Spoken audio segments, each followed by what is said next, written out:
जाते मैंने अशोक गहलोत जी से निवेदन किया कि अगर समय है तो हम लोग वहां जाएं, तो मैं बहुत खुशी से कहना चाहती हूं कि पहली बार बहुत इच्छा रही थी मेरी बहुत सालों से कि मैं यहाँ आऊं, और पहली बार मुझे मौका मिल रहा है। इस मीटिंग के बाद मैं वहां जरूर जाऊंगी।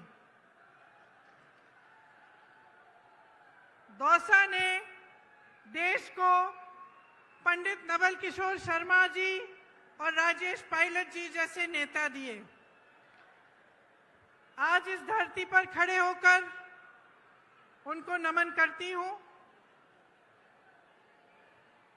ठहरूं कि बोलूं?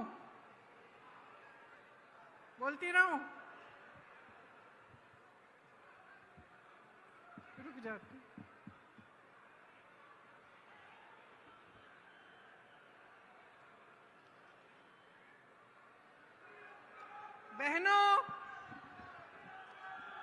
बहनों, आजकल आपके खेतों में बहुत काम है। मैं जानती हूं कि आप दिन रात संघर्ष कर रही हैं, दिन रात मेहनत कर रही हैं, फिर भी आप यहां आई हैं, इसके लिए बहुत बहुत धन्यवाद। देखिए, चुनाव चल रहा है। मैं तेलंगाना जा रही हूं, छत्तीसगढ़, मध्य प्रदेश, राजस्थान, मिजोरम, हर जगह चुनाव है। जहां जहां मैं जाती हूं तो उस प्रदेश की जो खासियत है, उस प्रदेश का जो हुनर है, जिसके लिए उस प्रदेश की मजबूती पूरे देश में जानी जाती है, उसके बारे में मैं बात करती हूं। ये वीरों का प्रदेश है। यहाँ के महापुरुषों ने हमारे देश के लिए बड़े बड़े बलिदान दिए और इस देश की आज़ादी में बहुत भूमिका निभाई। इसी तरह से मध्य प्रदेश में गई तो रानी दुर्गावती जी हैं वहाँ। उन्होंने भी देश के लिए, आज़ादी के लिए संघर्ष किया। और हर प्रदेश में ऐसी कहानियां हैं। और सिर्फ महापुरुषों ने नहीं, इस देश के जन जन ने देश को मजबूत बनाने के लिए और देश की आज़ादी के लिए बलिदान दिया है। देश के किसान ने संघर्ष किया है, देश की महिलाओं ने संघर्ष किया है, तभी ये देश आकर यहाँ पहुंचा है जहां हम आज हैं। तो जब हम सरकार बनाने की बात करते हैं, चुनाव की बात करते हैं, तो हमें ये सोचना बड़ा जरूरी है कि हम सरकार से क्या उम्मीद रखते हैं। ये देश, ये प्रदेश जिसके लिए हम सब मेहनत करते हैं, जिसके लिए हम सब संघर्ष करते हैं, इसकी सरकार हमारे लिए क्या करेगी, ये सोचना बहुत जरूरी होता है। आपका जीवन का सफर मुश्किल है। मेरी बहनें खेतों में काम करती हैं, घर गृहस्थी को संभालती हैं, बच्चों के परवरिश को देखती हैं। मेरे भाई खेती करते हैं, जो किसान भाई हैं, आपके बच्चे बड़े होकर जवान बनते हैं, सरहद पर देश की सुरक्षा करते हैं। आप इस देश की रीढ़ हैं, इस देश को आपने बनाया है। तो इस जीवन के सफर में जो संघर्ष से भरा हुआ है, मुश्किलों से भरा हुआ है, इस सफर में आप सरकार से क्या उम्मीद रखते हैं? आप सरकार से ये उम्मीद रखते हैं कि आपकी जीवन की जो मुश्किलें हैं उसे कम करने का प्रयास करे। आप सरकार से ये उम्मीद रखते हैं कि आपके जीवन संघर्ष में आपका साथ दे। जब आपदा आए तो आपको राहत मिले। जो खेती का काम आप कर रहे हैं उसमें आपको सुविधा मिले। जो मेरी बहनें बच्चों के परवरिश कर रही हैं, उनको मदद मिले, ताकि आपका भविष्य और आपके बच्चों का भविष्य, जिसके लिए आप दिन रात मेहनत करते हैं, वो उज्जवल हो सकता है। यही उम्मीद रखते हैं ना आप? ये उम्मीद रखते हैं आप सरकार से? तो इस उम्मीद को पूरा करने के लिए और सरकार चलाने के लिए, देश को चलाने के लिए एक सोच और एक समझ की जरूरत होती है। असली नेता जो होता है वो वर्तमान और भविष्य की ओर देखता है, अतीत की ओर देखता नहीं है। अतीत का आदर करता है, लेकिन बार बार अतीत की बात नहीं दोहराता। वो आगे देखता है कि हम आज जनता को किस तरह मजबूत कर सकते हैं ताकि आगे बढ़कर उनका भविष्य और भी मजबूत बने। तो इस सोच के लिए, समझ के लिए एक तरह का नेता होना चाहिए।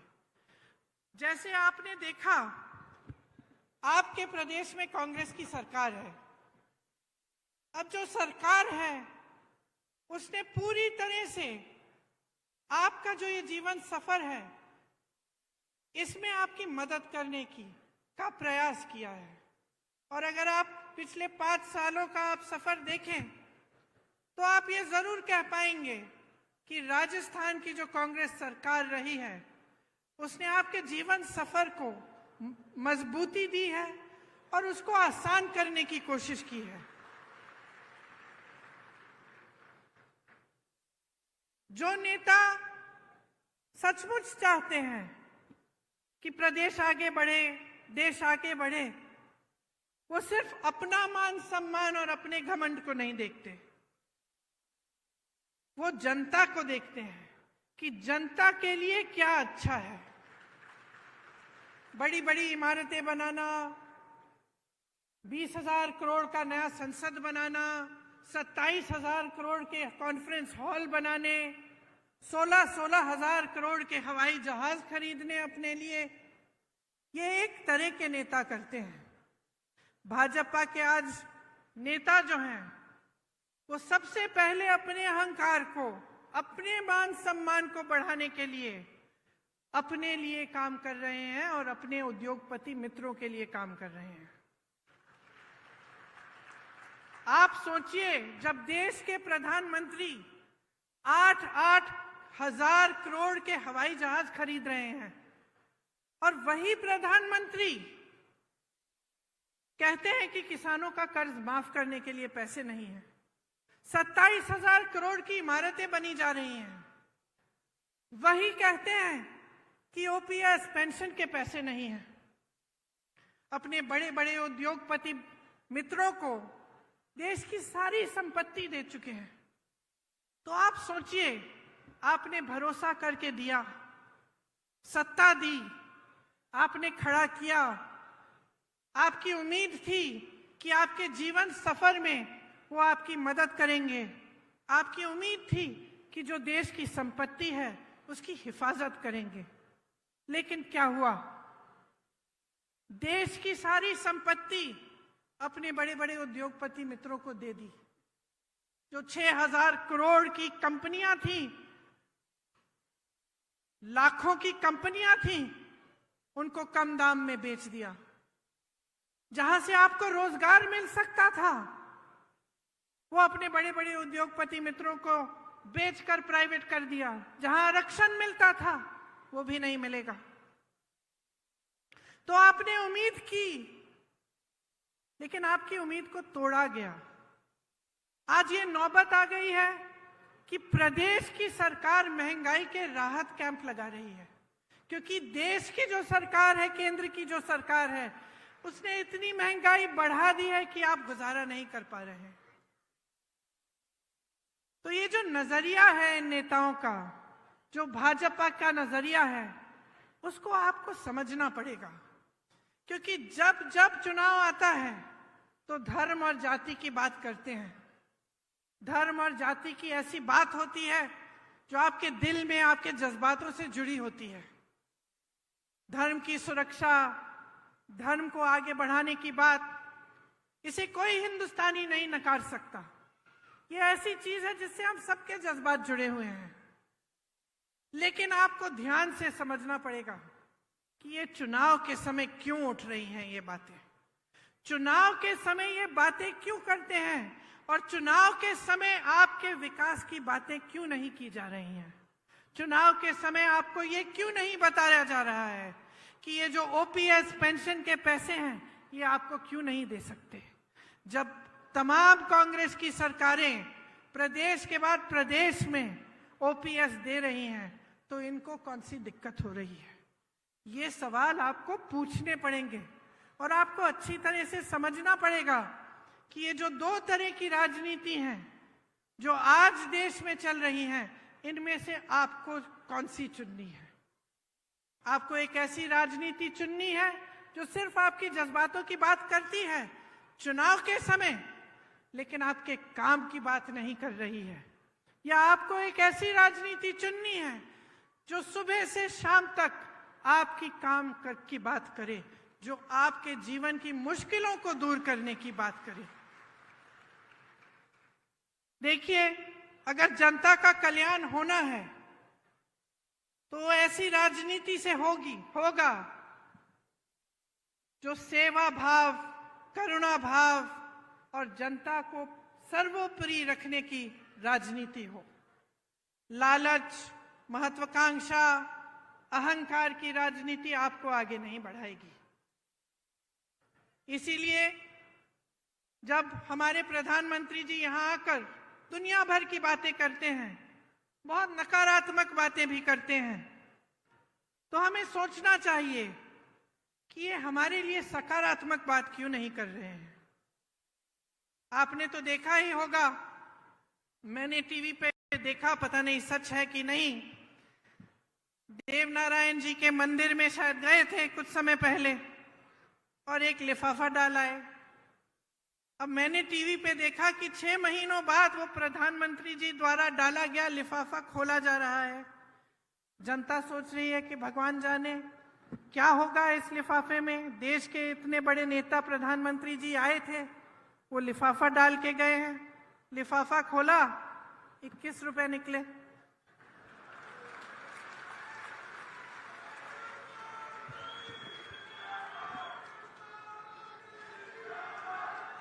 अब आप मुझे बताइए कि एक तरह से यही हो रहा है देश में। घोषणाएं बड़ी बड़ी, मंच पर खड़े होकर कैसे कैसे लिफाफे दिखाए जा रहे हैं आपको, और जब आप उन लिफाफों को खोलते हैं, जब चुनाव खत्म हो जाता है और बारी आती है कि काम करके दिखाओ, तो कुछ नहीं होता। तो इस राजनीति से सावधान हो जाइए। ये ईआरसीपी का जो जुमला है जो आपको दिया गया, यही चीज थी। ये सिर्फ एक नहर की परियोजना नहीं थी ये, बल्कि दौसा और आसपास के 12 जिलों के लिए जीवनदायिनी गंगा के समान है। भाजपा के नेता और प्रधानमंत्री जी से सिर्फ जुमलेबाजी होती है इस पर। पहले आए थे तो कहा था ईआरसीपी को राष्ट्रीय परियोजना का दर्जा दिया जाएगा। दिया क्या? दिया? आप आज तक ईआरसीपी के पानी का इंतजार कर रहे हैं कि नहीं? कर रहे हैं ना। अब मैं आपसे एक दूसरी तरह की राजनीति की बात कर रही थी, जिसका नजरिया आगे भविष्य के लिए सोचने का नजरिया होता है। तो आप सोचिए, पंडित जवाहरलाल नेहरू जी ने ऐसी जाल बिछाई थी पूरे देश में इन परियोजनाओं की। भाखरा नंगल डैम, रिहंद बांध, हीराकुंड, ब्यास, चंबल, गंडक, कोसी, रामगंगा पर देश के 60 से अधिक बड़े बांध की परियोजनाएं बनाई। इंदिरा गांधी नहर सबसे बड़ी नहर जो है, और सैकड़ों छोटी छोटी सिंचाई और जलापूर्ति की परियोजनाएं बनाई गई। उनके बाद इंदिरा जी आई, उन्होंने ये काम आगे बढ़ाया। शास्त्री जी आए, ये काम आगे बढ़ाया। तो जब राजनीति की सोच होती है कि आप भविष्य के लिए काम किया जाएगा, देश के लिए किया जाएगा, तो ऐसे काम होते हैं। खोखली घोषणाएं नहीं होती हैं जिनको पूरा करने का कोई इरादा ही नहीं होता। तो सतर्क किसको रहना पड़ेगा बहनों, बताओ? आपको सतर्क रहना पड़ेगा। आप इतनी मेहनत करती हैं अपने बच्चों को बड़ा करने के लिए, तो इसलिए तो नहीं करती ना कि जितनी भी देश की संपत्ति है जो आपके बच्चों और उनके भविष्य को मजबूत बनाने में जानी चाहिए, वो ये लोग गवा रहे हैं। अब आप बेरोजगारी को देखिए, 45 साल में सबसे अधिक बेरोजगारी आज है। और बेरोजगारी है, फिर भी किस तरह की स्कीम ला रही है ये सरकार। आप पुलिस में हैं, मेरी बातों को सुन रहे हैं। आपकी तरह तमाम नौजवान परिश्रम करते हैं कि वो सेना में भर्ती होंगे। मैंने खुद अपनी आंखों से देखा है। उत्तर प्रदेश में एक बार मैं सुबह 4 बजे गिरफ्तार हो गई थी। उससे पहले जब पुलिस हमको ढूंढ रही थी, हम एक गांव के पास रुके, शायद 3:30 बजे होंगे सुबह के, और मैंने देखा बहुत सारे लड़के 3:30 बजे सुबह सड़क पर आ गए हैं। तो मैंने अपने साथियों से पूछा कि भाई इतनी सुबह सुबह क्या कर रहे हैं ये बच्चे यहाँ? सब दौड़ लगा रहे थे, सब मेहनत कर रहे थे कि जब सेना में भर्ती का समय आएगा तो हम भर्ती हो जाएंगे, हम अपने परिवारों के लिए कमाएंगे, हम अपना भविष्य मजबूत बनाएंगे।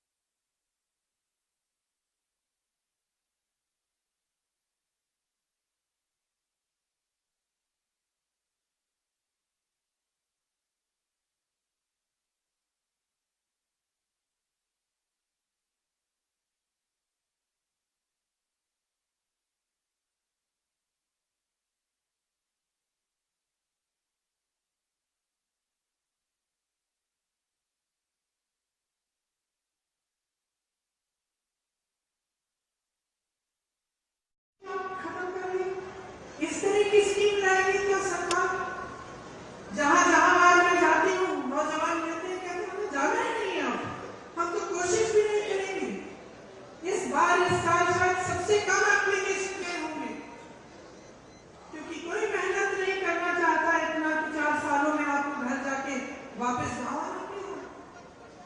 जब हम नौकरी के लिए इच्छा करते हैं, कोशिश करते हैं, तो सबसे बड़ी चीज क्या होती है कि हमें सुरक्षा मिलेगी, हम कमाएंगे, अपने माँ बाप की देखभाल करेंगे, अपने परिवारों को मजबूत बनाएंगे और जीवन भर हमें कुछ मिलता रहेगा।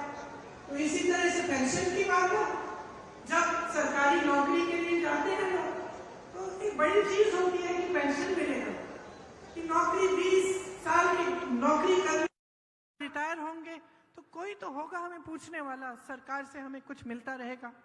वो भी खत्म हो गया। तो आप बताइए, भयानक बेरोजगारी है। जहां जहां से रोजगार बन सकता था उसको तो आपने गवा दिया। बड़े बड़े PSU थे, BHEL जैसे, सब अपने उद्योगपति मित्रों को दे दिए। जो किसान थे, हैं, खेती करते हैं, एक जमाने में खेती से रोजगार बनते थे, गांव में रोजगार बनते थे मनरेगा के द्वारा। मनरेगा को भी इन लोगों ने कम कर दिया। ऊपर से नए रोजगार नहीं बन रहे हैं। जो छोटी दुकानें थी, जो छोटे कारोबार थे, छोटे बिजनेस थे, वो भी नौकरी देने के काम करते थे, उनको भी आपने खत्म करने के कगार पे कर दिया है। आपने GST थोपी, इन पे नोटबंदी थोपी, छोटे दुकानदार GST में उलझ गए एकदम। तो जहां से रोजगार बनने थे, वो सारी जो जितनी भी जगह थी जहां से रोजगार बन सकते थे, उनको आपने खत्म कर दिया। महंगाई आपने ऐसे बढ़ा दी कि मेरी बहनें दुकान जाती हैं कुछ खरीदने के लिए, खाली हाथ वापस आती होंगी, क्योंकि कुछ मिलता नहीं है, कुछ खरीद नहीं पाती हैं। इतना संघर्ष कर रही हैं, बच्चों की फीस भरनी होती है, छत में से पानी टपक रहा है उसकी मरम्मत करनी है, या फिर कोई बीमार पड़ता है उसका इलाज करना है। तो टेंशन ही टेंशन होता है कि किस तरह से हम ये कर पाएंगे, क्योंकि कहीं से कमाई नहीं हो रही है। तो अगर ये परिस्थितियां हैं पूरे देश में, और हम प्रदेश की सरकार के द्वारा पूरी कोशिश कर रहे हैं कि इन परिस्थितियों से आपको निकाल पाएं, कि हम आपकी मदद कर पाएं, और अशोक गहलोत जी की सरकार है जिसमें तमाम ऐसी स्कीमें आई हैं जिससे आपकी सहायता होती है और आपको इन संघर्षों का सामना करने की मजबूती मिलती है। जैसे यहाँ पे जो बिजली आपको मिलती है, वो दूसरे प्रदेशों में ऐसे नहीं है। आपने सुना होगा कि प्रधानमंत्री के बड़े उद्योगपति मित्र हैं, अभी हाल ही में ये बात बाहर आई कि इंडोनेशिया से कोयला खरीद के यहाँ लाते हैं, और लाते लाते उसका दाम दुगना बढ़ा देते हैं। तो जो बिजली की बिल आपकी चढ़ती चली जा रही है, वो सारे इन उद्योगपतियों के जेब में जा रहे हैं पैसे। और सरकार को रोकना चाहिए, सरकार को रास्ता दिखाना चाहिए, लेकिन सरकार और इनको मजबूत करने का काम कर रही है और आपके जेब से पैसों को निकाल कर अपने बड़े बड़े उद्योगपति मित्रों को दे रही है। तो जैसे मैंने कहा, अब राजस्थान की हमारी प्रदेश की सरकार है। आप जानते हैं कि महंगाई के राहत कैंप राजस्थान सरकार ने आपके लिए लगाए। किससे बचाने के लिए? उस महंगाई से बचाने के लिए जो केंद्र सरकार की वजह से, जिससे आप जूझ रहे हैं। आप जानते हैं कि राजस्थान प्रदेश में, आपके प्रदेश में जो स्वास्थ्य की योजना है, जो स्वास्थ्य के लिए बीमा, आपको 25 लाख का जो मुफ्त का इलाज मिल रहा है, ये किसी और प्रदेश में आज तक नहीं है। पहला प्रदेश है। शायद अभी अभी छत्तीसगढ़ में भी कुछ समय पहले शुरू किया गया है, वो भी कांग्रेस की सरकार है। ग्रामीण क्षेत्रों के लिए 1000 इंदिरा रसोई बनाई गई हैं। ये भी राजस्थान सरकार का काम है। इसमें आपको 8 रुपए पे भरपेट भोजन मिल रहा है। गैस सिलेंडर की जो सब्सिडी है, इसके तहत आपको 500 रुपए में सिलेंडर मिल रहा है, जब भारत सरकार ने इसको 1100 से 1200 रुपए का किया था। मेरी बहनों के लिए इंदिरा गांधी स्मार्टफोन योजना के तहत मुफ्त मोबाइल मिल रहे हैं। 1 करोड़ से ऊपर उपभोक्ताओं का बिजली का बिल शुरू किया गया है। ग्रामीण क्षेत्रों के लिए 1000 इंदिरा रसोई बनाई गई हैं। ये भी राजस्थान सरकार का काम है। इसमें आपको 8 रुपए पे भरपेट भोजन मिल रहा है। गैस सिलेंडर की जो सब्सिडी है, इसके तहत आपको 500 रुपए में सिलेंडर मिल रहा है, जब भारत सरकार ने इसको 1100 से 1200 रुपए का किया था। मेरी बहनों के लिए इंदिरा गांधी स्मार्टफोन योजना के तहत मुफ्त मोबाइल मिल रहे हैं। 1 करोड़ से ऊपर उपभोक्ताओं का बिजली का बिल शून्य आया है। और ये तब, जब मैंने आपको समझाया कि किस तरह से केंद्र की सरकार उन उद्योगपतियों को आगे बढ़ा रही है जो आपके जेब से बिजली का पैसा छीन रहे हैं। राजस्थान में आज मिनिमम इनकम गारंटी एक्ट लागू है। ग्रामीण रोजगार की तर्ज पर शहरों में भी रोजगार गारंटी दी जा रही है। 5 लाख गिग वर्कर्स को कानूनी सुरक्षा दी है। इनको कोई नहीं पूछता। बहनों और भाइयों, जो गांव में रोजगार नहीं मिलता, शहर चले जाते हैं रोजगार ढूंढने के लिए, और शहर में गिग का काम करते हैं। कहीं पे डिलीवरी हो गई, कहीं पे जाके कुछ देना है, ये सारे काम करते हैं। उनको कोई नहीं पूछता। कोई नहीं पूछता कि इनको कितना पैसा दिया जा रहा है, कैसे काम कर रहे हैं। यहाँ राजस्थान की सरकार ने खास इनके लिए भी कानूनी सुरक्षा दी है, ताकि कोई कम पैसे न दे पाए, कम वेतन न दे पाए।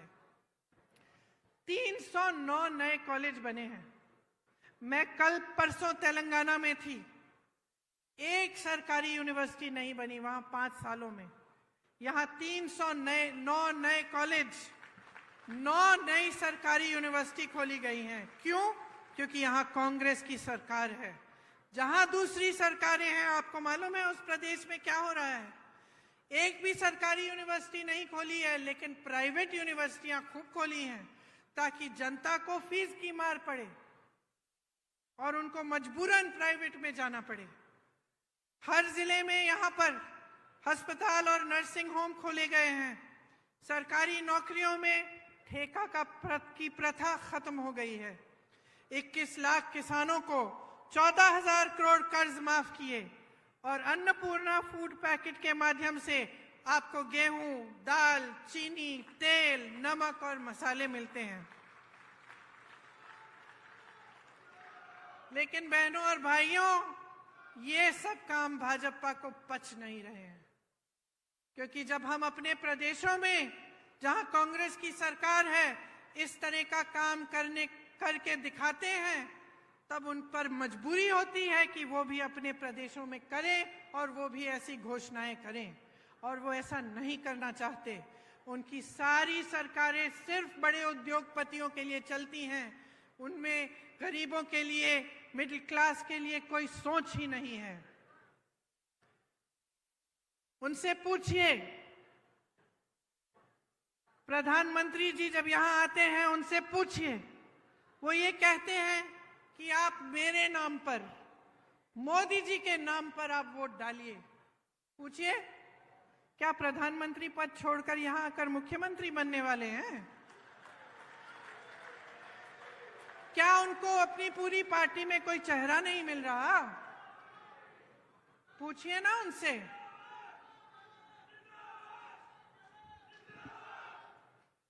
राजस्थान में कितनी योजनाएं दी इन्होंने जब इनकी सरकार थी।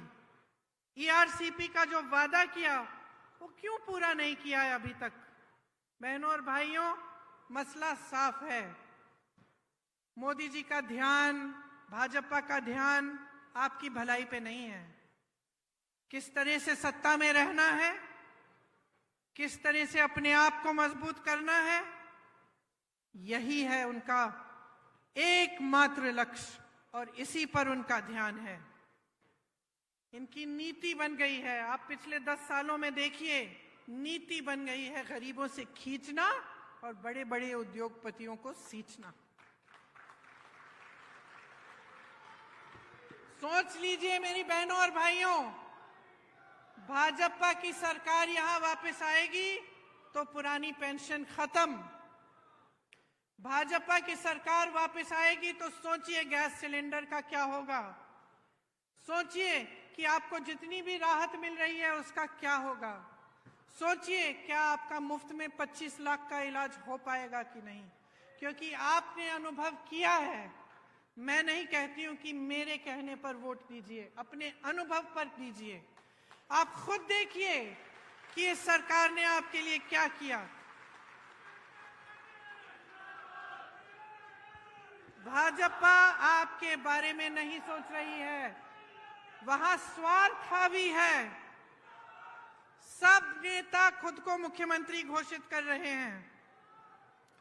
कहीं की ईंट, कहीं का रोड़ा, भानुमति ने कुनबा जोड़ा, मोदी जी के अहंकार ने कुनबा तोड़ा। आज पूरी पार्टी बिखरी हुई है, एकजुट होने का नामो निशान नहीं है। यहां पूरी पार्टी एकजुट होकर मंच पर बैठी है। राजस्थान का रिवाज बदल डालो। राजस्थान का रिवाज बदल डालो। इस बार दोबारा कांग्रेस को लाओ।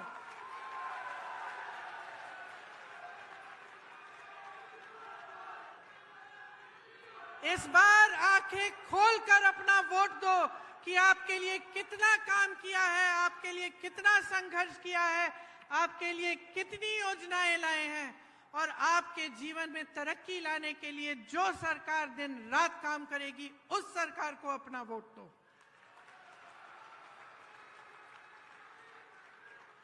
एक तरफ गहलोत जी का अनुभव है,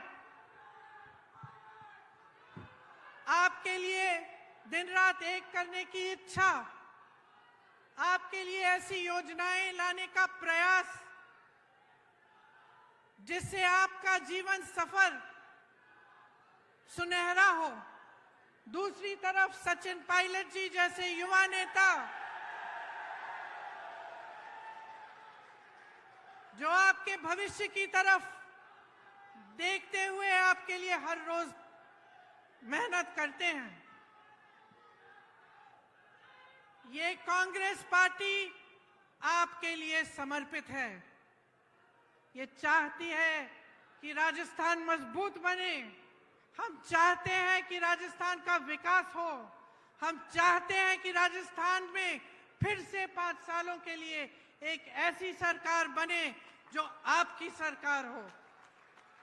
इस प्रयास में, इस कोशिश में आप हमारा समर्थन देंगे, आप हमारी सहायता करेंगे तो आप ही का भविष्य उज्जवल होगा।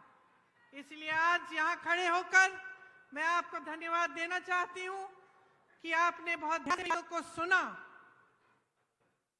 और मैं आशा रखती हूं कि वोट देने के दिन भी आप इन बातों को याद रखेंगे और हमारे हाथ मजबूत करेंगे, कांग्रेस पार्टी की सरकार दोबारा बनाएंगे।